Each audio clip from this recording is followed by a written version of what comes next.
Ipotekaga uy qidiryaptimiz, tayyor mebel texnikaligi mana xuddi shunaqasi tayyor. Assalomu alaykum hurmatli Uy-joy City kuzatuvchilari. Sizlarga 2 xonali hamma sharoitligi bilan qilingan remontdan chiqqan holatdagi uyimizning obzorini ko'rsatamiz. Spalniy xonani ko'rdi. To'g'riga o'tib keladigan bo'lsa, zal qismimizda joylashgan. Yumshoq mebel, jurnalniy stolik, televizorlar uchun taqib qo'yilgan. Videoda ko'rinyapti. Bu yoq tomonda kuxnya qismimizda. Kuxnyada ham sharoitlar qilib qo'yilgan, ko'rishingiz mumkin. Kuxnyadan chiqishinglar bilan balkonga kirib kelasizlar. 1,5 ga 3 razmerdagi balkonimizda joylashgan.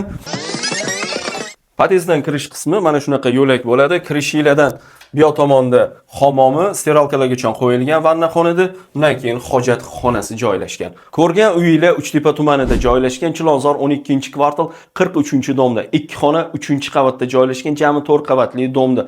Hurmatli kuzatuvchilar, mana shunaqa yaxshi uylarni yo'qotib qo'ymaslik uchun Uy-joy Cityga obuna bo'lib qo'yishni unutmang. Narxini $65,000 so'raymiz, naqdga ham ipoteka orqali ham xarid qilsanglar bo'ladi. Uy-joy City bilan oson va qulay.